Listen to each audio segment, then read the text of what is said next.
मूलबंध। प्राणायाम करते समय गुदा के छिद्र को सिकोड़कर ऊपर की ओर खींचे रखना मूलबंध कहलाता है। गुदा को संकुचित करने से अपान स्थिर रहता है। वीर्य का अधः प्रवाह रुककर स्थिरता आती है। प्राण की अधोगति रुककर ऊर्ध्वगति होती है। मूलाधार स्थिति कुंडलिनी में मूलबंध से चैतन्यता उत्पन्न होती है। आंतें बलवान होती हैं। मलावरोध नहीं होता। रक्त संचार की गति ठीक रहती है। अपान और कूर्म दोनों पर ही मूल बंध का प्रभाव पड़ता है। वे जिन तंतुओं में बिखरे हुए फैले रहते हैं उनका संकुचन होने से यह बिखरापन एक केंद्र पर एकत्रित होने लगता है। जालंधर बंध।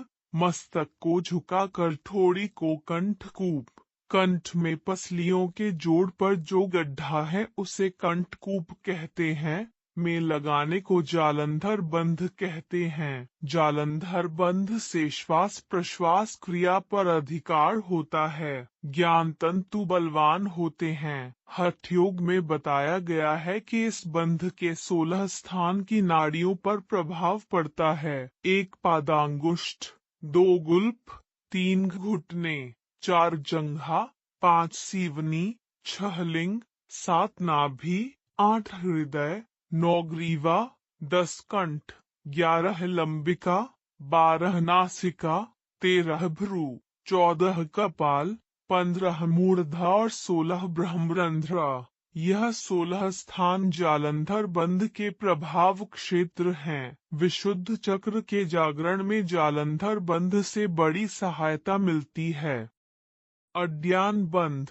पेट में स्थिति आंतों को पीठ की ओर खींचने की क्रिया को उड्डयन बंध कहते हैं। पेट को ऊपर की ओर जितना खींचा जा सके उतना खींचकर उसे पीछे की ओर पीठ से चिपका देने का प्रयत्न इस बंध में किया जाता है। इसे मृत्यु पर विजय प्राप्त करने वाला कहा गया है। जीवनी शक्ति को बढ़ाकर दीर्घायु तक जीवन स्थिर रखने का लाभ उड्डयन से मिलता है। आंतों की निष्क्रियता दूर होती है। अंत्रपुच्छ, जलोधर, पांडु, यकृत वृद्धि, बहुमूत्र सरीखे उदर तथा मूत्राशय के रोगों में इस बंध से बड़ा लाभ होता है। नाभि स्थित समान और कृकल प्राणों में स्थिरता तथा वात, पित्त, कफ की शुद्धि होती है। सुषुम्ना नाड़ी का द्वार खुलता है और स्वादिष्ठान चक्र में चेतना आने से वह स्वल्प श्रम से ही जागृति होने योग्य हो जाते हैं।